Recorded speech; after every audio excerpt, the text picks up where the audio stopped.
کتاب خرائج میں شیخ جلیل نے روایت بیان کی ہے کہ عرب کے ایک قبیلے میں 10 بھائی تھے جن کی ایک بہن تھی۔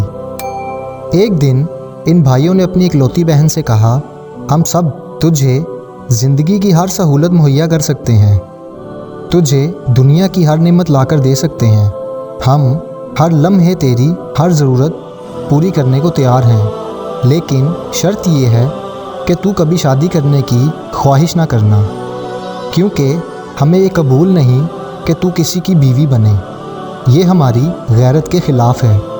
لڑکی نے اپنے بھائیوں کی خواہش کا احترام کیا اور ان کی خواہش میں اپنی مرضی بھی شامل کر دی کہ وہ ایسا کبھی نہیں کرے گی اور اپنے بھائیوں کی رضا میں اور مرضی کے مطابق زندگی گزارے گی۔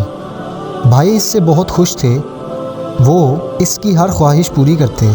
ان کے قبیلے کے نزدیک ایک چشمہ تھا، تمام قبیلہ اس چشمے پر نہانے دھونے کے لیے جاتا۔ اتفاق سے ایک دن وہ لڑکی اس چشمے پر غسل کرنے گئی۔ غسل کے دوران ایک کیڑا اس کے رحم میں داخل ہو گیا۔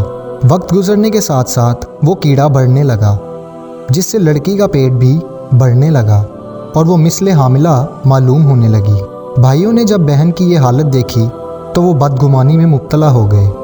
بالآخر بھائیوں نے ارادہ کیا کہ وہ اسے قتل کر دیں گے۔ حالانکہ جب لڑکی کی تفتیش کرائی گئی تو وہ باقرہ تھی۔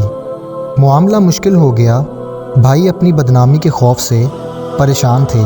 آخرکار یہ معاملہ مولا کائنات کے پاس پہنچایا گیا۔